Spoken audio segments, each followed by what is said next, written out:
Pat, it's your least favorite people in the world, John Pollock and Robin Black. How are you? Hey, what's up, guys? We are here with Patrick Cote, counting down to his return to the Octagon, happening Sunday night, January the 17th. He is going to be in Boston, Massachusetts, taking on Ben Saunders, and it will be airing here on Fight Network in Canada. A happy new year to you, Mr. Cote, and it is frigid in Montreal. Are you in the hot tub? Not yet. I'm on my way now. Just finished training, and that was the last hard training at BTT. I have another one Saturday, a big one, but it's almost done now. So I'm on my way to the hot tub, for sure. Pat, every time we talk to you, it becomes, and over the last number of years, it's become more and more evident that this is your job. You do it very smoothly. You're performing better than you've ever performed, and not a lot changes. Our conversation's the same. The biggest change is the opponent. Ben Saunders, very interesting fighter. Have you looked at him heavily? Have you prepared for him specifically?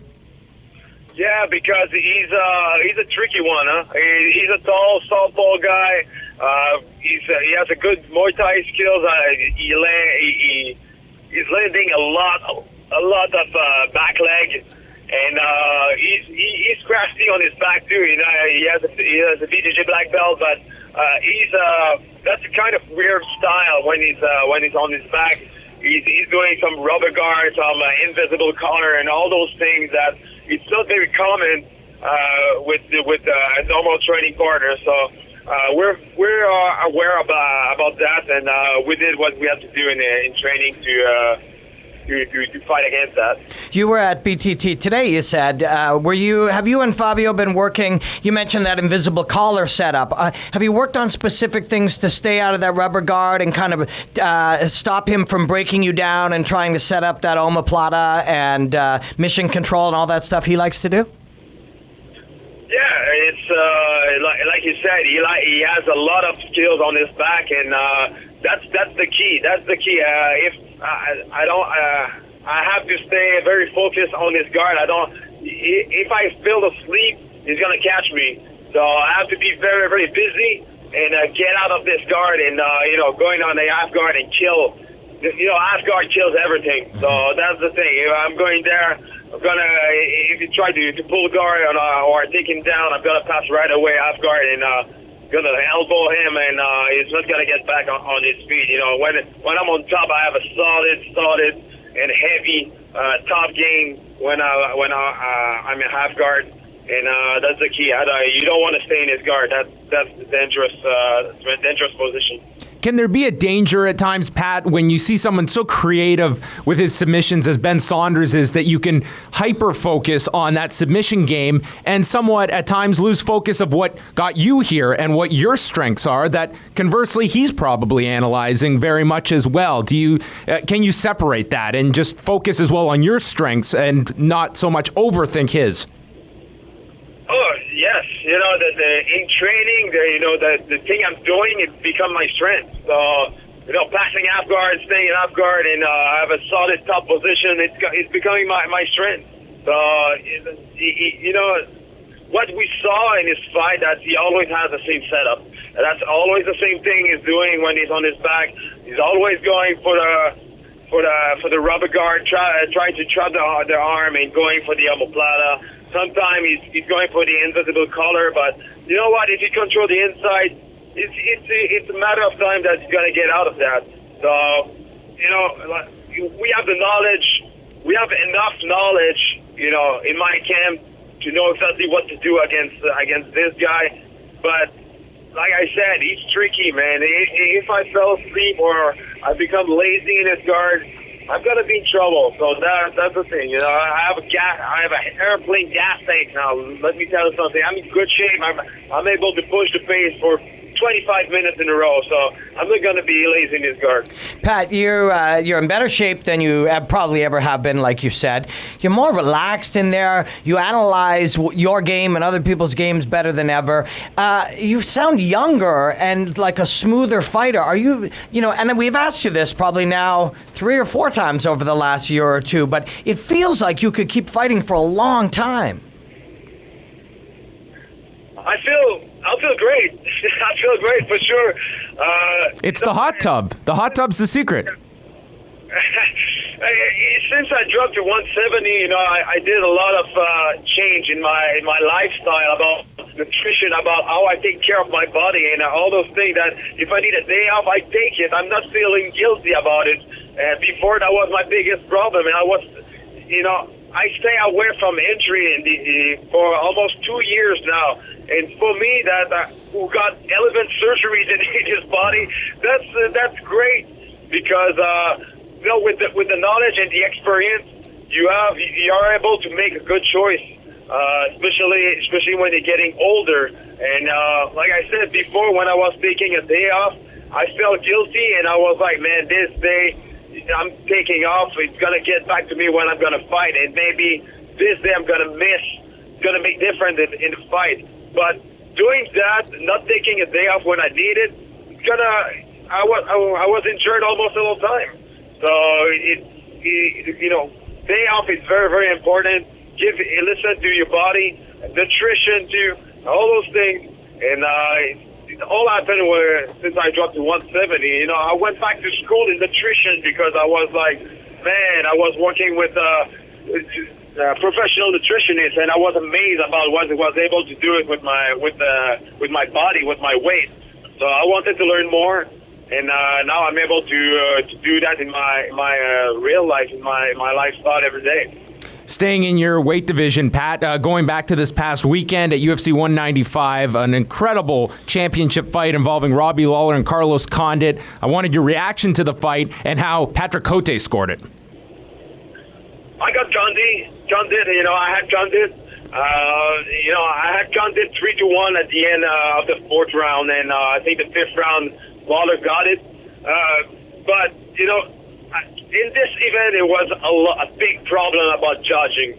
I think through 3 fights was very, very bad judging, and that's the thing. I think that it's time for the commission to put their hand in their pocket and put money on the table and educate the judges, because it scares me, man. It scares me to, I know you don't want to go to judge decision, but man, sometimes it happens, it's not because Lawler and Condit didn't try to take their head at each other. The fifth round was probably one of the best of the UFC history. Those guys was landing bomb and bomb. But hey, sometimes you're just not able to knock your opponent, and you go to judge decision, and you want a fair decision. But that's the lack of education about MMA, about those judges, and it scares me, man. It's dangerous for those guys. And now because of that, maybe one of the best fighter in the UFC history, Carlos Condit, is going to retire at 31 years old because of bad judging. That pissed me off, man. Let me tell you something. It's bad because we need to feel safe in the hand of the referee and the judge, and we need just to go there and not thinking about, man, if I go to judge decision, I have no idea. And even if I feel, I was winning the fight, we don't need to think about it. We just need to get there and fight and try to win the fight. That's it. Would you like to see judges using more of the tools they're given? It seems, Pat, that whether we have a razor-close round 3 as we did, that's a 10-9, and then such a huge round like the fourth round for Condit, it's all a 10-9, and yet you look at those 2 rounds. One is razor-close, the other, it's a significant margin of victory for Carlos Condit, and yet it just seems that a 10-9, it's a unicorn that we see a 10-8, it feels like. Yeah, it's hard, but it's the same thing. It's all about the education of the judging. A lot of those judges don't know anything about MMA. They come from boxing, and they didn't have any course or any class or anything about learning about jiu-jitsu. This fight in this event, Albert Tumenov won the fight, but clearly Lawrence Larkin won the fight in my book.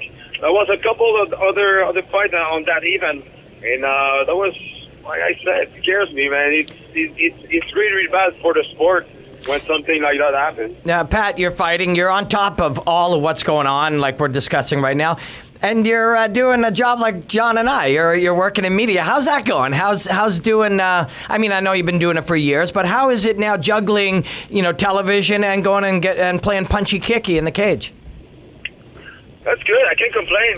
And let me tell you something, man. I'm a better fighter because I'm doing that. I'm seeing so many fights now. That's crazy. And I can learn a lot just by watching fights, just by describing fights. And a lot of people don't believe me, but that's the truth. I think I'm a better fighter now because I'm describing fights since 6 years now. And I'm seeing so many fights, so many techniques, so many crazy fights, and you can learn from that. And every time I'm doing an event, there's always something that I can see, and when I'm describing, I can say, okay, he has to do that to escape, or he has to do that if you want to trap an arm, all those things. And he's just remind me all the things that I already know that sometimes you forgot. Dan, I just spoke with Dan Hardy the other day, and he said exactly the same thing. He's a far better fighter because he started to commentate and analyze fights. And then Dominic Cruz is fighting on the main in the main event of your fight night. And Cruz said the same thing. His time off, he's learned so much more about fighting. How do you see Cruz versus Dillashaw going down? I like Cruz, man. I like Cruz. I think Cruz is gonna win, and I think the thing is with Dillashaw, he won all this fight because he has an incredible pace. He's going there. He's going southpaw. He's going orthodox, and he's able to mix it up with everybody with all the techniques, and he's able to mix it up, wrestling and kickboxing and all those things. And he is in really, really good shape, but. So Dominic Cruz, I think, is a better wrestler, and he's going to be in his face the entire fight. And he has his unique style about the weird angle that he's going to inside for his offense. And I think that's the key for Dominic Cruz to put Dillashaw in trouble. It's very, very rare that we saw Dillashaw going back. But I think in this fight, it's going to happen. It's an outstanding card. It's coming up Sunday night, January the 17th. Main card is airing on TSN in Canada. Prelims here on Fight Network, 8 Eastern, featuring Ben Saunders and Patrick Cote. We wish you all the best going into Fight Week, Pat, and go enjoy the hot tub. It was great to catch up with you as always. I'm always there, man. Almost there. Thanks. Cheers. Have a good one, Pat. Thank you.